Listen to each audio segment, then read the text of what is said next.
जय श्रीराम भाऊनो, स्वागत आहे तुमच्या नवीन ब्लॉग मध्ये। सगळ्यात आधी सकाळची कामं आवरून घेतली, तोपर्यंत चहा आणि चपाती तयारच होती। मग काय, नो बिस्किट खारी, ओनली चहा चपाती। ते खाऊन मी निघालो जतला आणि बघतो तर काय, पऱ्याबाई आपलं गाडी घेऊन तयारच होतं। तोपर्यंत पऱ्याबाई गाडीचा स्टार्टर पण मारून घेतला।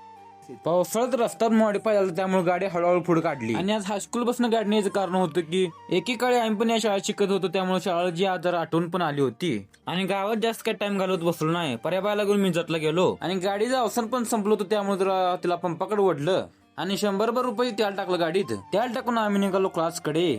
त्याआधी पर्याबाई जरा कॉलेजमध्ये काम होतं आणि RR कॉलेजमध्ये कोण कोण शिकायला आहे ते कमेंट करून सांगा आपल्याला। आणि कॉलेजमधलं काम आटपून येऊसपर्यंत आपला किसनाबाई पण आलता आणि क्लास सुटल्यावर किसनाबाई म्हणला की थोडं थोडं जेवून घ्यायला लागतंय। आणि आज मी डबा घेऊन आलो नव्हतो, त्यामुळे त्यांच्या डब्यात थोडं थोडं जेवलो। तोपर्यंत आपल्याला आपले कोशाबाई आणि शिव्याबाई पण भेटायला आलतं आणि आण्याबाईला भेटून आम्ही बाजूला यायला निघालो। आणि आपलं किसना काय गप बसतं होय, शाळेतल्या पर्यंत त्यांना लिफ्ट पण दिलती। आणि येताना किसनाबाई 4-5 टॉल्या बघितल्यावर किसनाबाई म्हणतो यात ऊस किती बशील। आणि आम्ही 80 पाच घालून घराकडे येऊसपर्यंत तुमच्या भावाला तेवढं फॉलो करून घ्या।